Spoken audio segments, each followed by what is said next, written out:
Excuse me, sir. Is this going to Terminal 1 also? This one? Come up to the parking. Right from parking. Parking. Oh.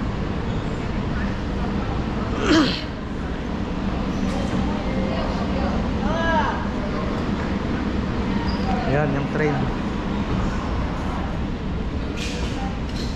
Like this. Oh,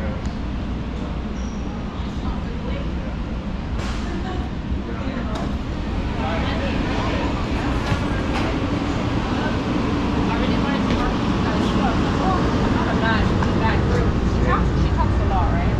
Is this going to Terminal 1? Yeah, next stop. Yeah, thank you. Yeah, next. That's what I was gonna say. That girl, she's also man.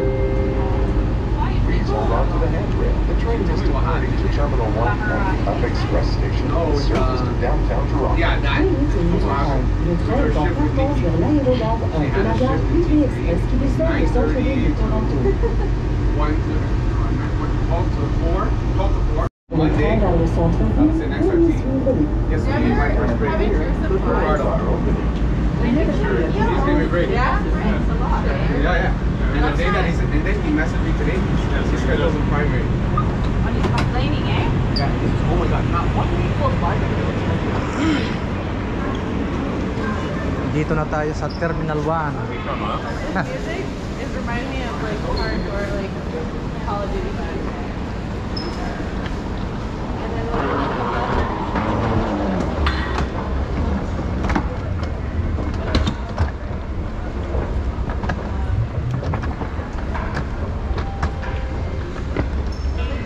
they do have elevator music in Call of Duty. They just like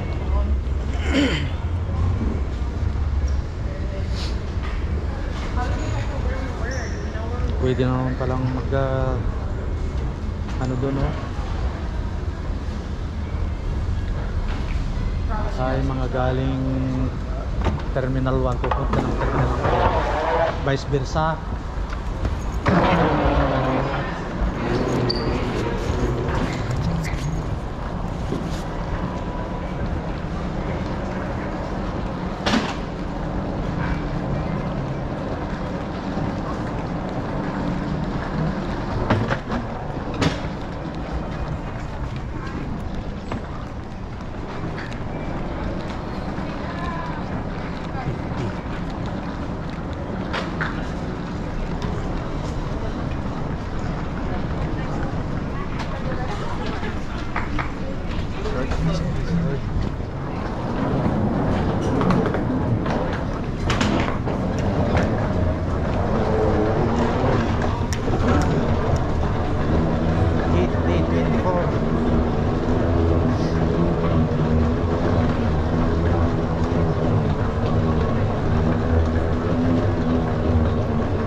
Na.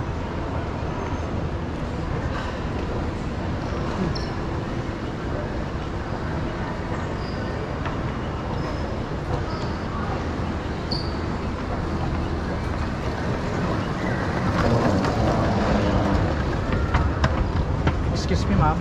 Is this a D? Letter D connection? Yeah, where are you going? Montreal po. You, listen, go back down and you have to go through there. That way. That way. Okay. Okay? So go back and then go that way and you get into the security team. Okay, thank you, ma'am.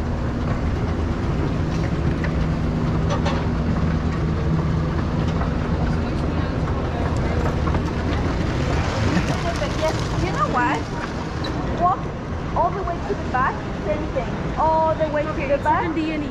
Yeah, and then to the right you see security for domestic. Okay, thank you. Same way.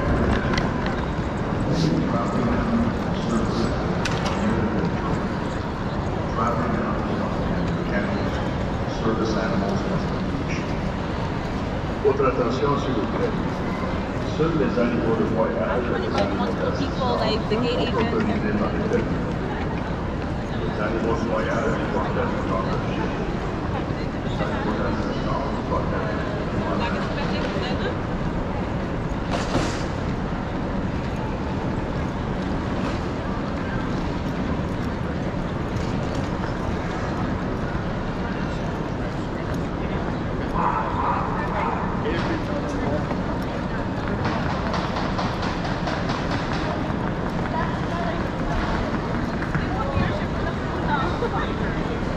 Now I get it.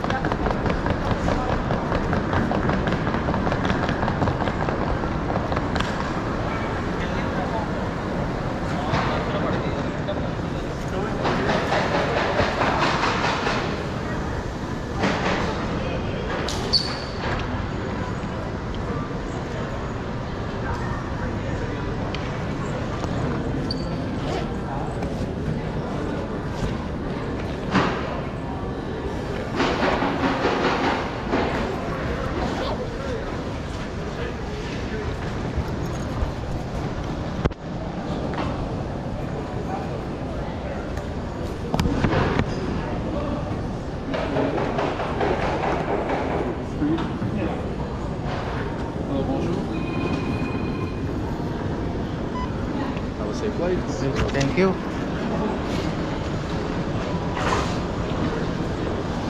Yun, malapit na tayo. Thank you, Lord.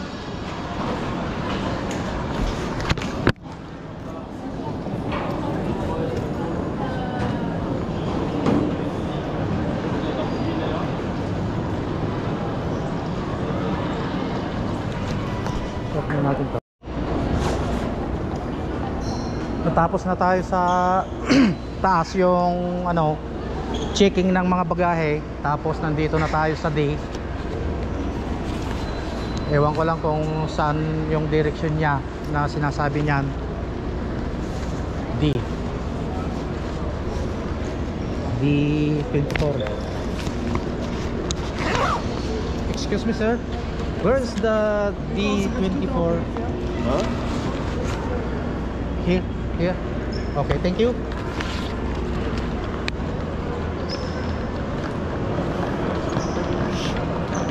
Ayan, dito na tayo.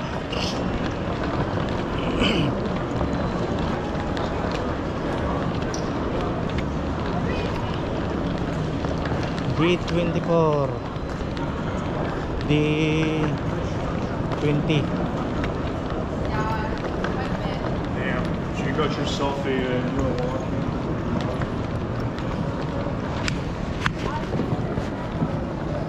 D20.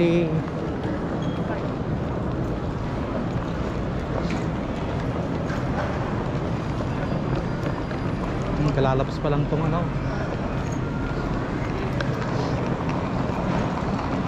D22. Yeah.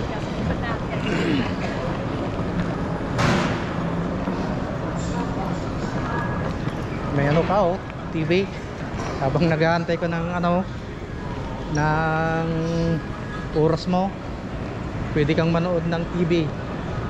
Laki pa, parang chatter.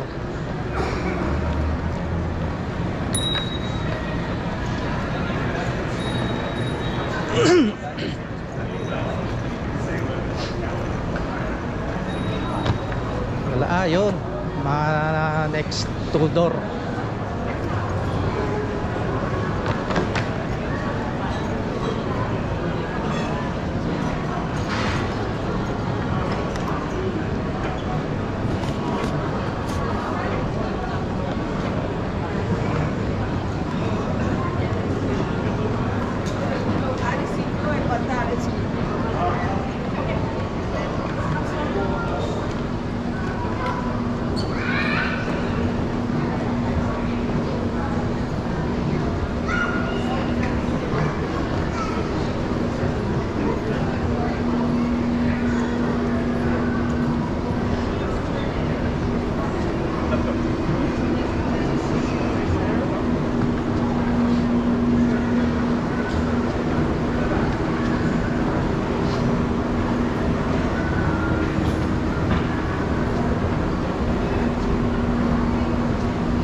Final check.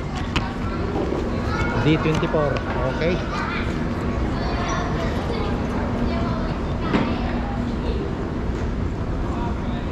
Ayan na siguro yung sasakyan natin, oh, nandyan na. Ay, nandun yung ano pala, yung ano niya. Doon tayo, mas malapit.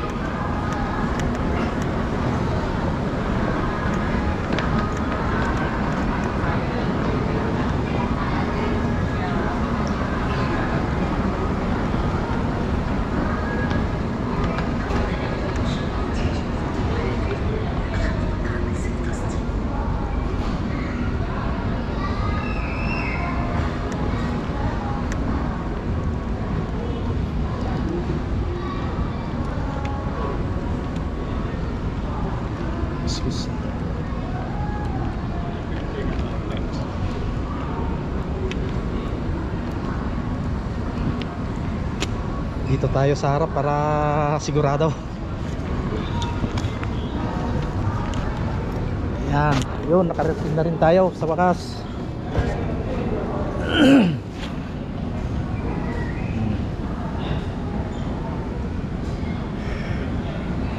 D24. D24. Alas 22, alas 10, alas 11, alas 11 ang alis pa natin.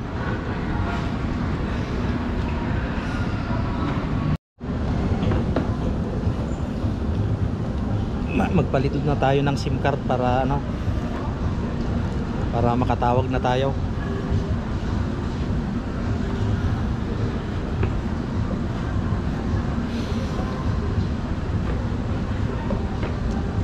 Jack na nag-aalala na yung mga yon.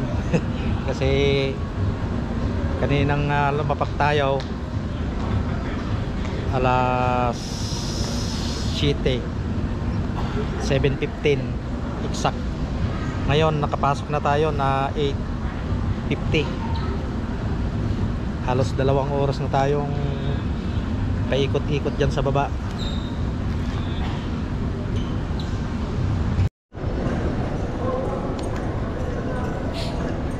Yun, yan nga, muntik-muntik na naman tayong nawala.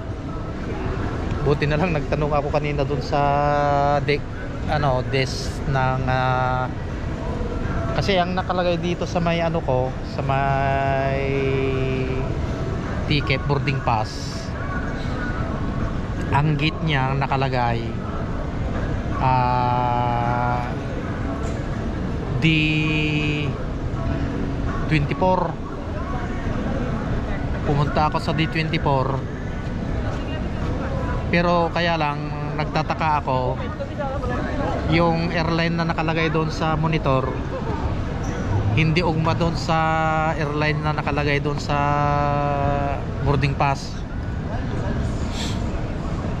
Kaya tinanong ko doon kanina sa sa desk officer, sabi niya, hindi, ito ang sundin mo, itong nasa pan, itong isa, hindi itong gate, sabi niya. Ay, tapos tinignan ko ulit doon sa may pan, sa monitor,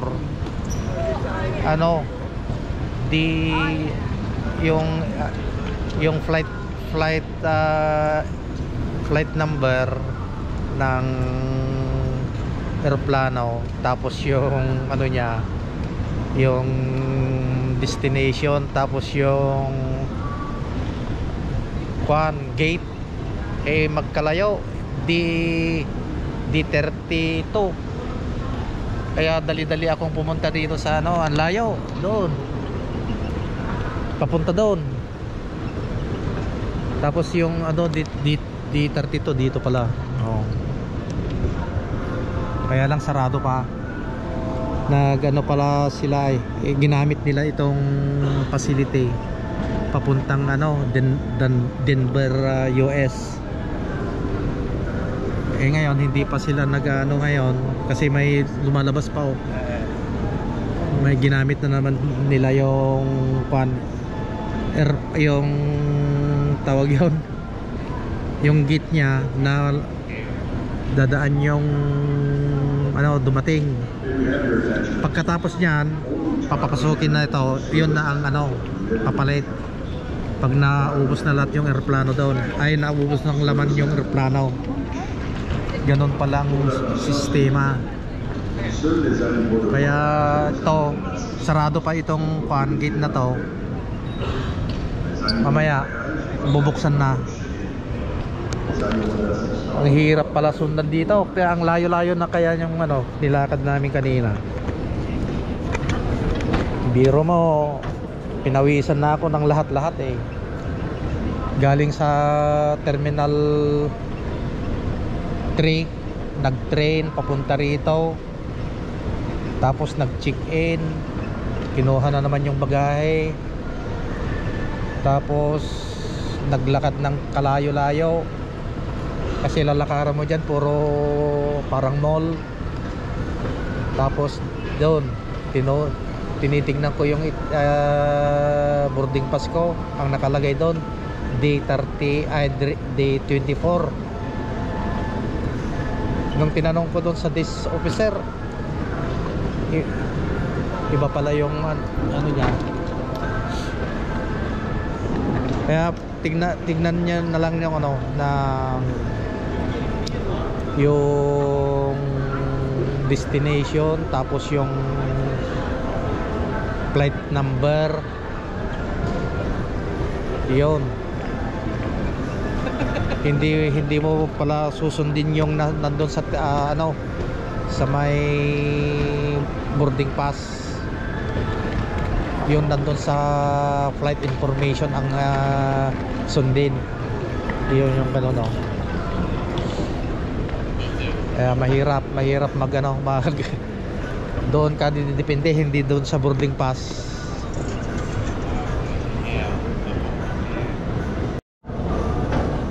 Sa bagay dumadami na ng tao.